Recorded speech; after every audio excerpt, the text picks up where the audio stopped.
Good day, lads.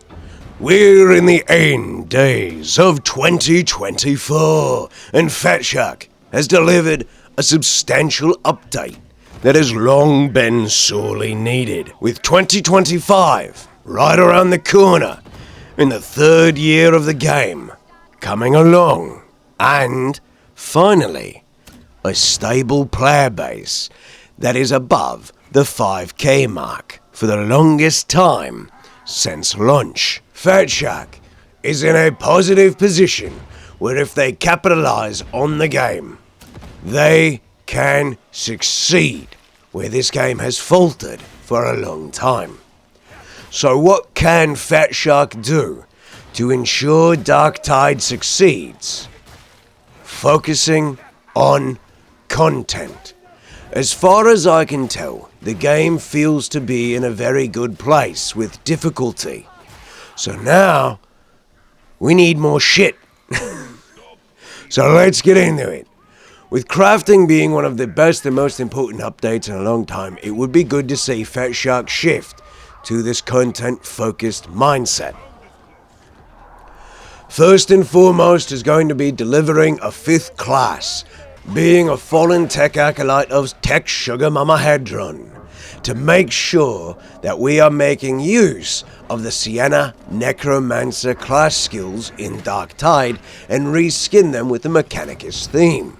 This would be the easiest thing for Fatshark to do, and a fallen Tech Acolyte that is stripped of all their important cybernetics and given basic run-of-the-mill clunky cybernetics that over the course of their growth within the game from levels 1 to 30, they're gaining new cybernetics that act as their skill tree upgrades, as well as their cosmetics being cybernetically enhanced upgrades. I do have a video down in the description or at the end of this video that you can watch, and as to why a Tech Acolyte who fell would be the best choice. I even gave some lore ideas as to why they would be. So you can follow those links there appropriately whenever you're done with this video. Weapons for all classes. Each class needs time to grow and foster a larger subsection of weapons or even some more marks to make the weapon choice lists wider and more varied. I know a lot of people complain about the lore reasons, but when the lore behind many of their cosmetics break the game's lore of who we are as rejects, like nobles being rejects, that one really goes to show you they're throwing the lore out with the bathwater at this one, it seems. More maps. We need a lot more maps with how creative they can get with their chosen map design, due to their desire to make it modular. Each level has multiple maps built into it based on how we traverse the portions of it, but in a different direction. We need to see more releases at regular intervals, not heavy batches at one go. We need a stable release schedule so that the player base knows new missions are coming out every so often, and I've talked about this in length ad nauseum multiple times, but it is something that we need to see at more regular intervals. What this will do is keep players interested and active within the community, excited for the new maps to be coming out.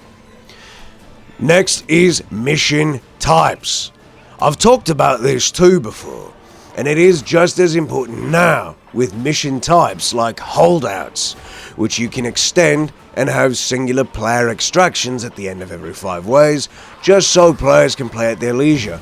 Or you have the missions pop at 5 to 25 waves based on the difficulty level, and reward all players of play with mats. The higher the difficulty, the more mats you get, because this would be a mat design that doesn't have mats laying around. You're defending a position, getting people out of the area, or getting supplies out of the area, things like that. You're in a defensive holdout, so you need to reward the players appropriately on these missions. Shorter missions as well. The train mission is fantastic. It's 10 minutes, high intensity, and insanely fun gameplay. And this allows players who have a lack of time to play to get in a quick game after your abysmal 5-minute loading screen series into the game.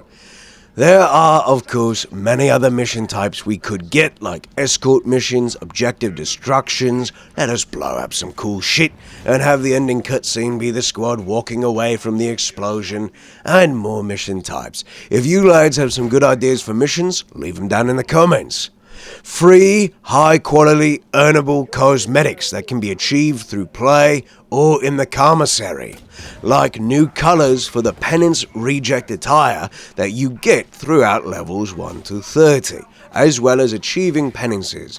Most of those do already have different colour schemes, but we need more of it. I'd like to see a lot more new colours come to the commissary shop, and some new armour designs also come to the commissary shop. Fatshark, start rotating your paid skins and focus on the free stuff that you can get in-game without paying dosh. You have enough of a backlog that players are waiting for to spend their money on.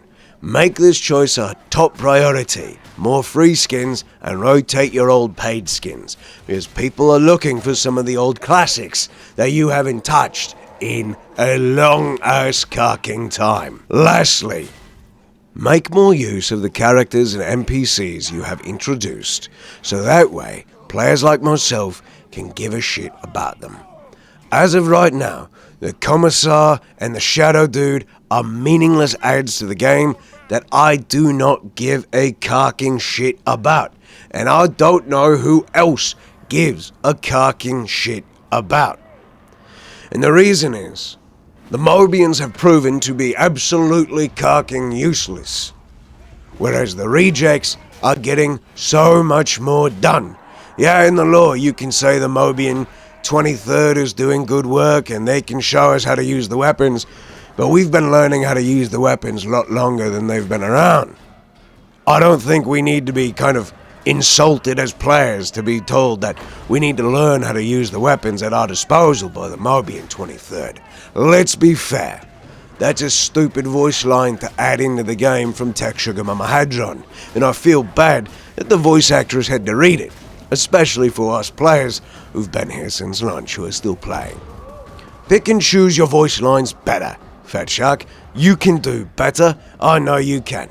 I would like to see Commissar Dufresne have her pride be injured a bit, as the rejects do better than her own Mobian 23rd. Give us a race against the Mobian 23rd to achieve objectives. That would be a fun mission type as well.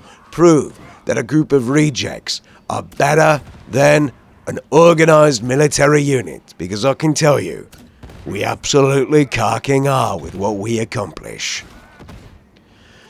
That is going to be it for today, lads. There's plenty more that Fatshark could do, but I feel like these are going to be the most important things to see the game continue to succeed in the future. Other things I can work on in the background. As I said, I think balance is pretty good where it is right now. But with that, take care, everyone. Stay healthy, stay happy, and thank you to the patrons for supporting the channel on Patreon. You can also support on Patreon, there's a link down in the description below. You can support by becoming a channel member here on YouTube, or you can support in the way that makes the algorithm feel itself tickled in all the right ways. You know how it's done, the liking, the subscribing, all that Karking shit. And I look forward to seeing you in the next video. We do have No More Room in Hell 2 coming out, and expect there to be some content there. And if you lads are getting it, it's 8-player co-op. And I'd love to see some of you lads in there and playing with some of you. Cheers, lads. Stay positive. Things can only get better, because Space Marine 2 shot itself in the Karking foot. Cheers.